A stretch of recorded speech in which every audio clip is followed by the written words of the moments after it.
I drink.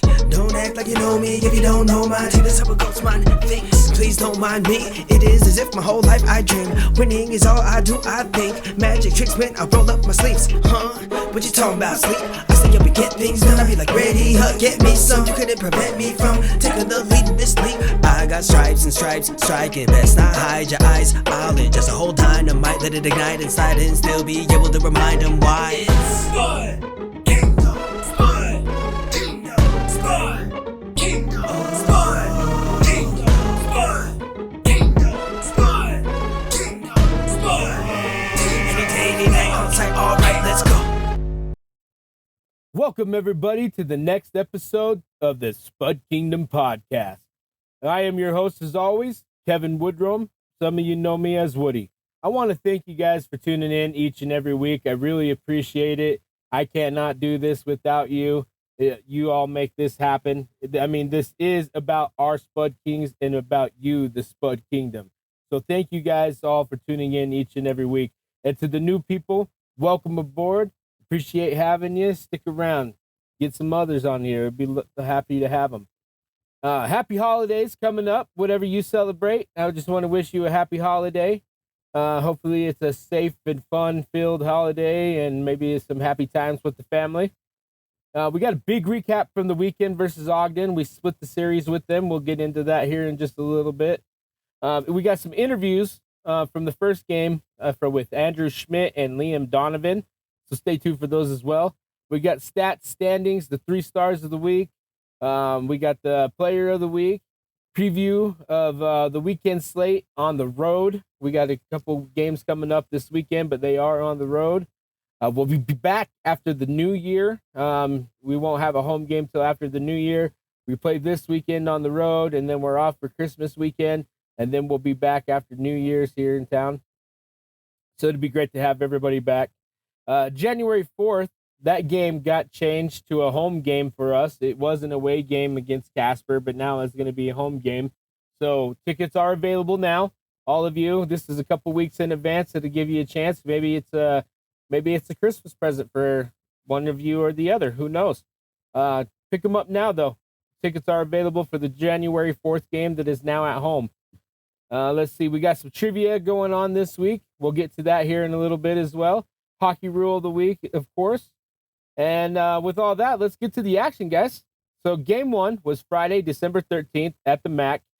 Spud Kings came out on fire. I mean, this was great. Like, I can't believe how awesome this was and great momentum to build for the whole entire game. So it was awesome. So Spud Kings had 12 shots on goal and Ogden only had 2. So that's a little bit of a preview of how the first period would look. It wouldn't take long for to get things going. At 31 seconds, Easton Edwards gets his 10th on the year, and he was assisted by Andrew Schmidt for his 15th and Will Donovan for his 7th. I feel like they barely dropped the puck, and I heard the buzzer go off. I wasn't able to really see the game too well. I saw a little bit of it. I was in the back for the most part, so I didn't really get to see it too good. But I felt like I heard make some noise from Javi, the PA announcer, and then I heard like, next thing I know, they're playing the song. We have a goal. I was like, dang, blown away, quick. Love that for us. And then the second goal came at 5 minutes, 43 seconds by Sammy Grimaldi. That was his 4th on the year, and he was assisted by Will O'Donovan for his 9th and DJ McLeish for his 8th. This would have Ogden change their goalies. This was early in the game. I wasn't expecting it quite this early.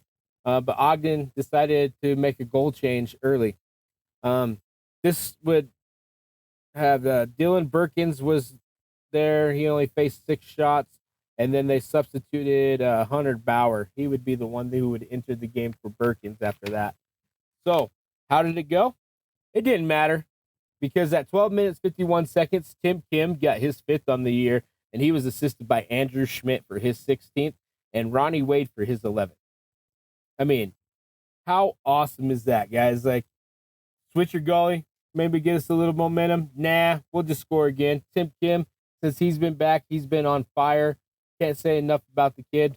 Love him. Keep it up, Tim. We love you, man. This one was on the power play, which was awesome for us because we've been struggling the last couple games getting some on the power play. The period would end 3-0, and then not much of a battle for Durkin as he only faced the 2 shots for that period. So gave him kind of a rest period for the most part. Second period, the shots on goal would flop a little bit. Ogden had 16 shots on goal, and the Spud Kings only had 7. So only 1 goal in the period, though. Goalies would show up for the most part. And at the 10-minute, 28-second mark of the period, Brooks Cogwell got his 6th, gets Ogden on the board. That one was coming on a power play, and the power play was due to a melee, a little bit of a fight going on. I think there was a couple of them that technically broke out at this point. But, there was a power play because of that, so they ended up taking advantage. Ogden gets on the board right there. And then, let's see. I think DJ and Brody were the ones that actually got into the fight on that. Yeah, they're the ones that got in the fight at the end of the period there. So, it was a good one. I was hoping that they were going to let them come back out and they go back at it. But, they played smart kind of for the rest of DJ did, but Brody, what can I say about that dude? Anyway, the period would end 3-1. Spud Kings still leading. Third period defensive battle. Not many shots at all. Ogden would only put up 4. Spud Kings would put up 5. Only goal coming on an empty net at 18 minutes, 24 seconds. Liam Phillip gets his 5th on the year, and he was assisted by Jonathan Radikainen for his 5th and Lucas Carlson for his 8th. It was awesome to get that empty netter. It basically sealed the deal, get that momentum. It was close to the end of the game anyway, and it basically sealed it because the game ended 4-1 because of that. Spud Kings win. We get the 2 points. We tie them for first place. Ogden, that is them. But we tie Ogden for first place because we picked up the 2 points. And I did have a chance to talk to Andrew Schmidt after the game, and this is what he had to say. Hey, everybody. I'm here with Andrew Schmidt. We just got a big W against Ogden, man. How does that feel? Yeah, it feels good, especially I think we're tied with them 3-3 this year. So that was kind of game 7 for us, but then right back at it tomorrow at their barn, so we'll see what we can do. Yeah, and if we can win that one, that'll give us an overall commanding lead for first place, so that's big. You've been on a tear lately with assists, goals, the whole thing. Do you plan on keeping this momentum going? For sure. I'm just trying to work hard. Good things will happen, hopefully. Also, my line mate, Easton Edwards, Liam Donovan, they're working hard, so we're just trying to work our hardest, be role models for this team, and lead us. Appreciate your time, Andrew. Thank you. Hey, thanks, Andrew. I really appreciate you stopping and talking with me, man. It's the first time I got to talk to Andrew. He's been tearing it up lately, as I mentioned there. And he gave a lot of credit to his teammates and his line mates, which was awesome. I thought that was really humble of him. I tried to give him some props for being on a tear, and he gave props to his teammates. He said he couldn't do it without them. So really awesome on you, Andrew. Thank you for stopping and talking with me. I also got the chance to talk to Liam Donovan. And Liam had just a couple words to say. I didn't want to keep these guys too long. They played their hearts out, and it was time to go home for everybody for the most part. We had a long cleanup. So here's what Liam had to say. Hey, what up, Spud Kingdom? I'm here tonight with Liam Donovan. We just picked up a huge game against Ogden and got the big W. How does that make you guys feel? Makes us feel great. Obviously, coming into the game, I think it was a 10-game streak of having at least getting 1 point. We won 9 before, obviously, last weekend. But, we believed in the group from the start, and so it feels great, but, it's in a way expected at this point. Yeah, when you've got a back-to-back against these guys tomorrow night at their home, is this momentum going to help you guys with that? 100%. Their building it's a different game in their building. Obviously, we feed off of our crowd in our building, and they do the same in theirs, and a little more ice out there with the Olympic-sized rink. So we're going to have to come out hard on the forecheck, especially make their D force hurried plays, and comes turnovers and goals. So. Yeah, I agree. Thanks very much for your time, Liam. Of course. Appreciate it, brother. Thanks, Liam. I really appreciate that, man. That's also the first time we got to talk to Liam and hear from him on the program. So awesome to be able to catch up with these guys and get a first-time interview with some new voices to the program. So that was a big win for us. Like I said before, we picked up the 2 points and we tied Ogden. Durkin got his 14th win on the season, stopping 21 out of 22 shots with a 955 save percentage. I mean, you can't get much better than that.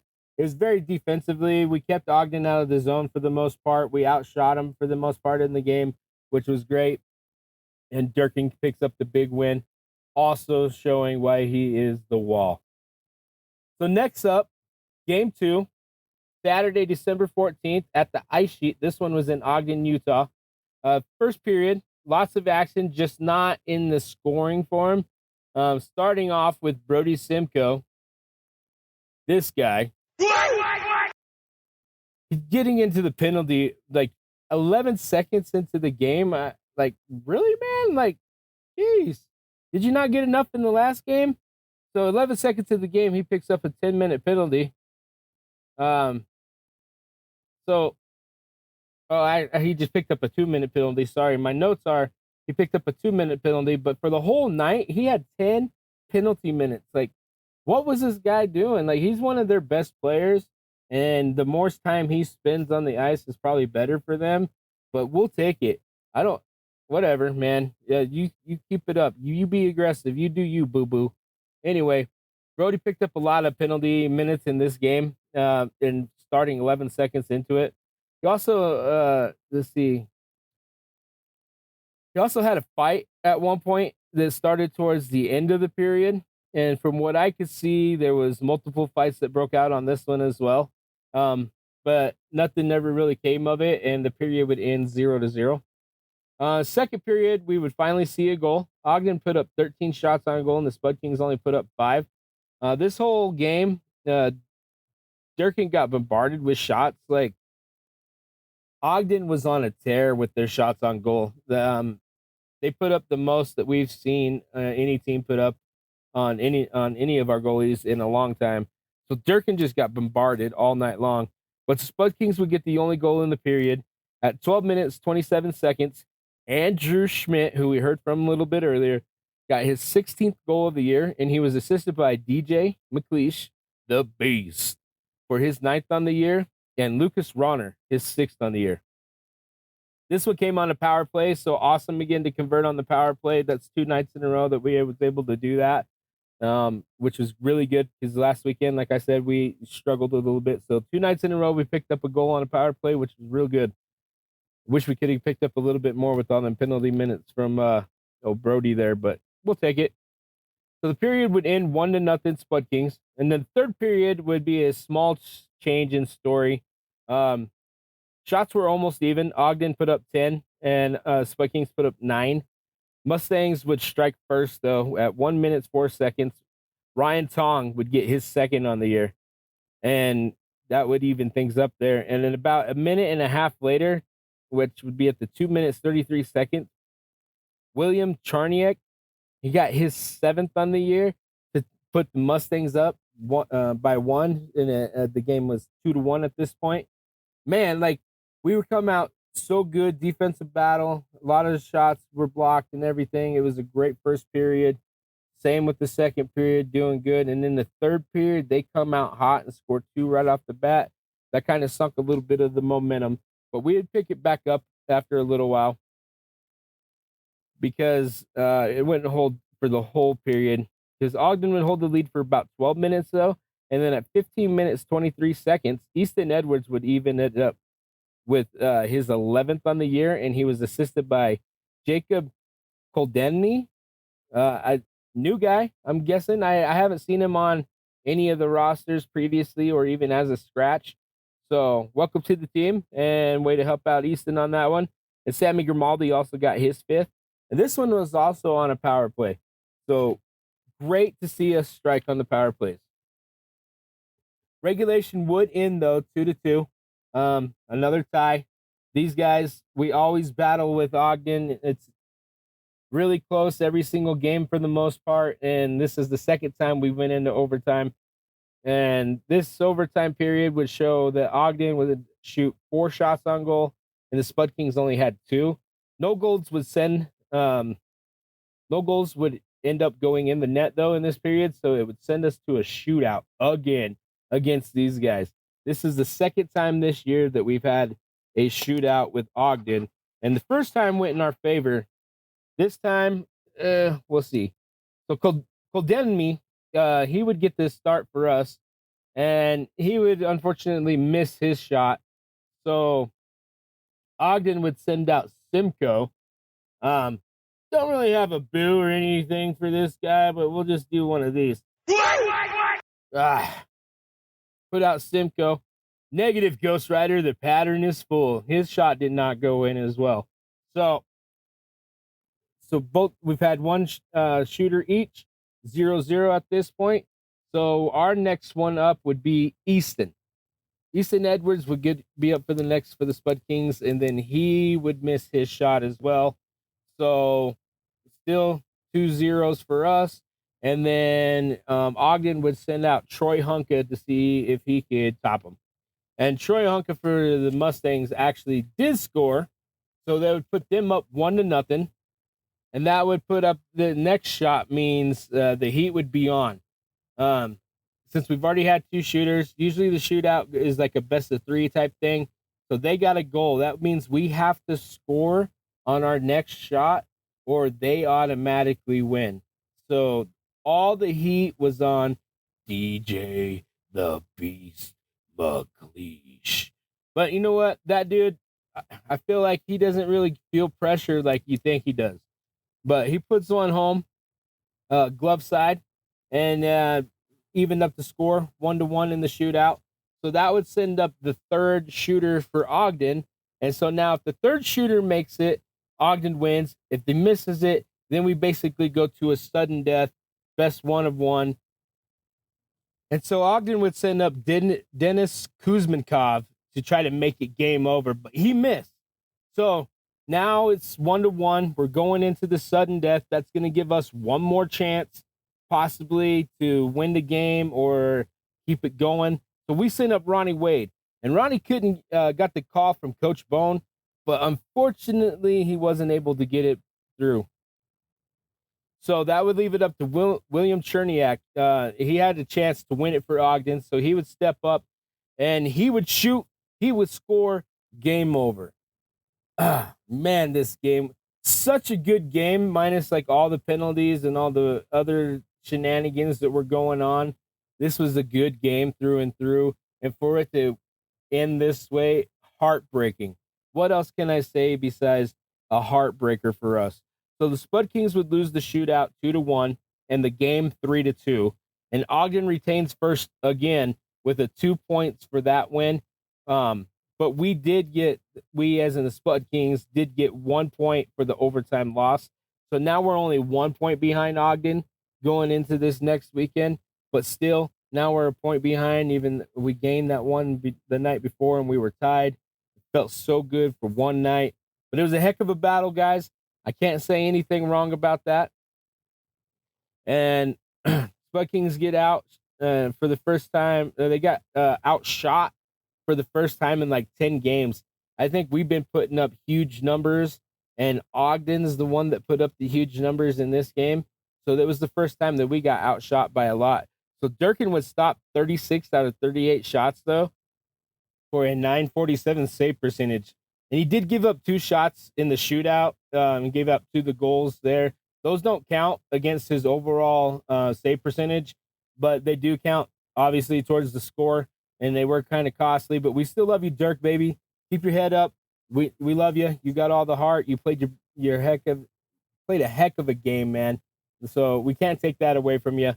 Shootouts suck, and we never want them to come down to that, even though they are exciting, because it is a lot more pressure for our goalies. But you know what, Dirk? You battled. You gave it your all, and we love you, buddy. Thank you anyway. Keep it up the good work, bud. Record for Dirk on the year is 14-4-1. I'll take that. I'll take that any day. So the weekend, we split with Ogden 1-1. We did go into overtime on the one loss. So Durkin got his first overtime loss on the year, and then we did pick up a point for that, luckily. So it didn't put us too far behind Ogden. We're only 1 point behind. So coming up, we got the stats, standings, 3 stars of the week, and the player of the week for the NCDC. So we'll start with the stats and standings portion. The Spud Kings are 17-5-2 on the year. The 2 means that they've lost in overtime twice, and that gives us 1 point for each of those losses. Second place with 37 overall points, 1 point behind Ogden. Andrew Schmidt is still leading the team with points with 32, and he's 5th in the NCDC. He's also first on the team in goals with 16, and he's 7th in the NCDC. Easton Edwards is still first in assists with 17. And with that, unfortunately, nobody made Player of the Week this week from our team. It looked like it was a couple of the Rock Springs guys and a couple of Pueblo guys that made it. So, unfortunately, we did not make it this week. So, I'm still going to give out an award, though, for my 3 stars of the week. So, my 3 stars of the week, I did have one runner-up this week, and it was Sammy Grimaldi. He had a goal and an assist, and every week this guy seems to contribute in some way, whether it's an assist or a goal. He's starting to pick it up. I think he's only got like 5 of each in the season, but they're all coming recently within the last couple games. So this guy's starting to pick it up, and he's very noticed. So don't think you're unnoticed, Sammy. You are my runner-up, but you almost made the 3rd star this week. But I do see you. I see you, boy. Keep it up, Sammy. So my 3rd star is DJ McLeish. He had 2 assists, and then he had the goal on the shootout. The goal on the shootout didn't count for like an overall goal, so unfortunately that's why he is my 3rd star of the week. But this guy, ever since coming back to the team along with Tim Kim, they continued to contribute, whether it's goals, assists, or whatever it may be. This team is awesome with these guys back on it, and we appreciate you. Thank you, DJ the Beast McLeish, my 2nd star of the week. And then my 1st star of the week goes to Easton Easy E. Edwards, man. This guy had 2 goals this week, and he got the first goal to kick off Friday night's attack when we got the 3 goals in the first period to come out on fire. He started that off for us. And then on night 2, Saturday, he's the one that got the game tying goal to send it into overtime. That way we didn't pick up the L to begin with. This guy came through in the clutch, and he got us a goal to send it into OT. So that's why Easton gets my 1st star of the week. So runner-up was Sammy. 3rd star was DJ the Beast McLeish. 2nd star was Andrew Schmidt. 1st star, Easton Easy E. Edwards. So those are my 3 stars of the week. And then let's see. Trivia.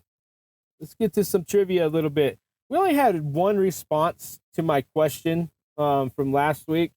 So I don't know if it's because it was a Spud Kings question. Those seem to only get like maybe 1 person answering. The NHL ones get more. So I'm going to do an NHL question this week. But last week's question was, who led the team in goals for the Spud Kings last season? And the answer was DJ McLeish. And Brian Colson was able to answer that correctly. So, Brian, I'm just waiting on some shirts to come in adult sizes. For some reason, I only have kid sizes right now. And then I'll get you a Spud Kingdom podcast T-shirt to go with that prize. Because you're a 2-time winner now. So this week, because I had such a small response for the Spud Kings question, we're going back to the NHL for this week's question. And my question is, who is the NHL all-time leader in penalty minutes?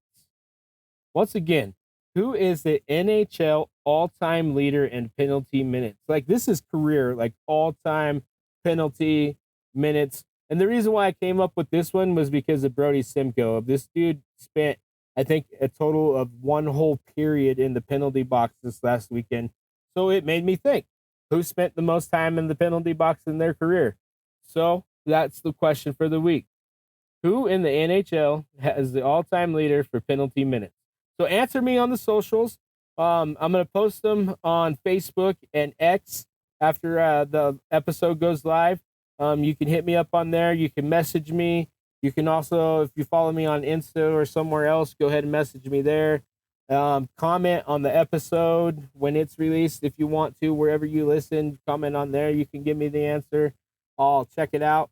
and we'll get back to you. And hopefully I get more response this weekend and I can do that spin the wheel thing that I did a couple weeks ago, because that was a lot more fun.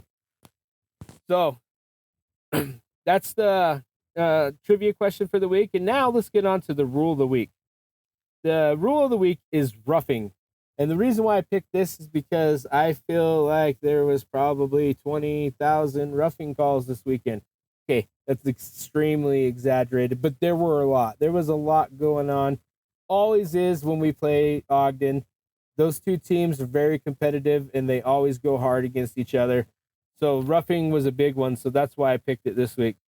And roughing shall be considered any act where a player uses unnecessary force to push or shove an opponent or makes avoidable physical contact, even a non-body check with an opponent after the whistle.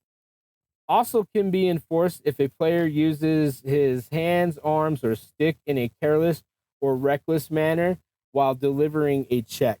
So if they're delivering a check and they use more than like their hips or their body, and they use like their hands or their fist, stick a little bit, that can be considered roughing.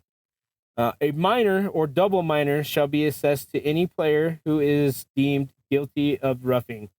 So depending on how rough the initial roughing is, most of the time roughing is considered an incidental penalty because they were going in to make a play and they caught one or something. But this last weekend, I think most of them were very, very not by accident, very purposely.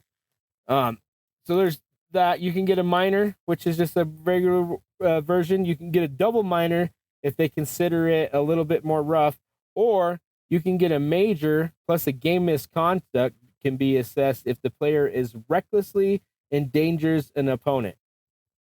So if you recklessly endanger your opponent when you're doing this roughing, you can technically be kicked out of the game and get a game misconduct and a match penalty and be assessed a major for your team.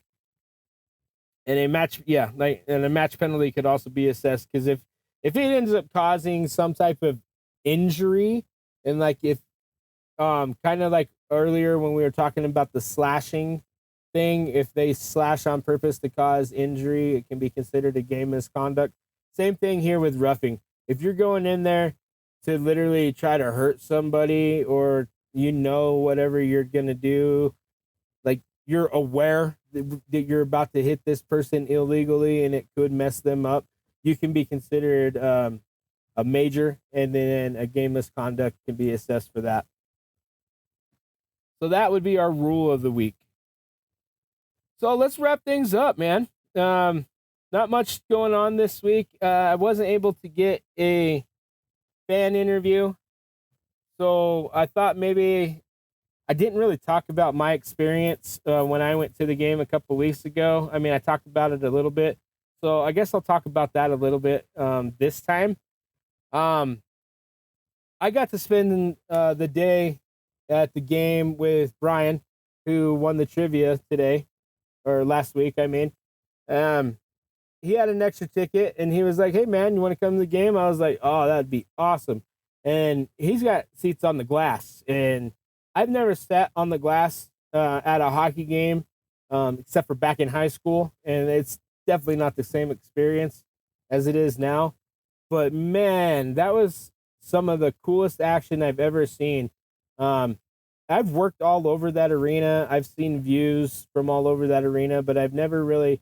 And I've been to a couple games as a fan, but my seats have never been that close. I'm usually up a little bit higher because I can take what I can get, whatever is available. And usually, it's just a couple seats up in the 12th row or something. But so that's the closest I've ever sat at a hockey game. And it was a different experience. I got to tell you guys, it was awesome.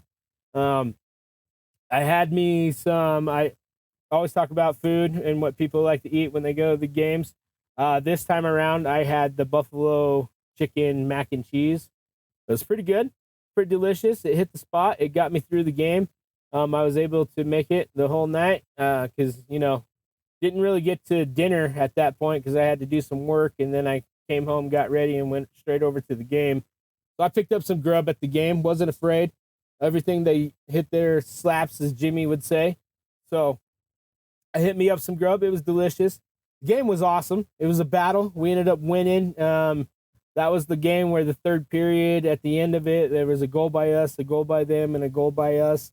It was awesome to be in person and to be a part of that and be able to cheer with you guys and slap the glass and be accepted by all those rowdies in 117, man. Shout out once again, my rowdies in 117. You guys are awesome for accepting me as a fan and knowing that it was my night off and I could just chill and hang out with you guys. And it was awesome. Appreciate it. Once again, shout out Brian. Thank you for letting me go to the game with you. That was a little bit of my experience for the game that I got to go to this year as a fan so far. Hoping to pick up a couple more here in the future. I'm going to be having surgery on my ankle, so I won't be able to work as much. So maybe I'll be able to go enjoy some of these games with you guys. So we'll see how that goes. So on my weekend wrap up, we went 1-1 on the weekend. We're still number 2 in the standings. We play Rock Springs both Friday and not both. We play Rock Springs in Rock Springs on Friday, December 20th, and then we play Utah Outliers in their home on Saturday, December 21st. So, like I said, no games at home until after the new year. Both of these are on the way. So, most of you, I know it's that time of year. It's the holidays. Probably can't travel and go watch the boys. So, make sure you turn on Flow Sports, Flow Hockey, and check them out, man. I'm going to be watching it with my fam. We're going to go do some Christmas stuff and check out some lights. And I think we're going to Paw Patrol or something cool like that on the Saturday with the kids. But I'm going to be checking out. I'm going to be watching the game. I'll be watching it on Flow Hockey. So make sure you represent, cheer on our boys. Ogden, just on a side note, does host Pueblo both Friday and Saturday. So they got a good task ahead of them. Hopefully, some good things will come out of this weekend, and maybe we can be number 1 when the new year starts, and maybe have a Merry Christmas that way, huh? Probably won't get any player interviews until after the new year, just due to them being on the road, and then they have a bye week on Christmas weekend. So I won't be getting any player interviews for a couple weeks, but that's okay. I'll try to make it up. Maybe we'll get some cool sounds from the away broadcast. We'll see. I don't know. Some of those guys, yeah, they're all right. But we'll see what we can get for you guys. Once again, my 3 stars of the week were DJ McLeish, Andrew Schmidt, Easton Edwards. And I want to thank you guys again for always tuning in with me and listening every week and giving me feedback and let me know you want to hear more stuff and hear more different things. I'm working on getting like background music and stuff like that. It's not as easy as you think, because you actually have to pay for rights for it and stuff. But I have this program through my distributor. I'm going to try to pay for that here in the next couple weeks, and I'll get some background music and stuff going, like when I'm doing the recap, so it'll make it a little bit more exciting and stuff for you guys. I'll also try to get some more sound effects and stuff as well. Maybe I'll get some boos for when we play like Simcoe and Joss and stuff like that. We'll figure it out. I'll get back to you guys on that. But thanks again. I really appreciate it. Follow me on Facebook, Instagram, and on X. Also on YouTube, Spotify, Apple Podcasts, Amazon Music. That's where I have this launched. And if it's somewhere that you guys would rather listen to your podcast, let me know, and I can see what I can do about getting it on that platform for you. Because I'm all about it. Like, if you guys listen to a certain platform, just let me know, please hit me up, and I'll see what I have to do to get it on there. My distributor is pretty good about getting it onto all platforms. So whatever it's not on that you want to listen to, let me know. I'll see what I can do. I just want to wish you guys once again a happy holidays. Be safe. Love that family. Love that neighbor, man. Be good to each other out there. This is the season of joy, season of giving. Be grateful for one another. I love you guys. Thanks again for tuning in. This is Woody signing off. And as always, go Spud Kid. K-I-N-G, kings, meaning we seen things.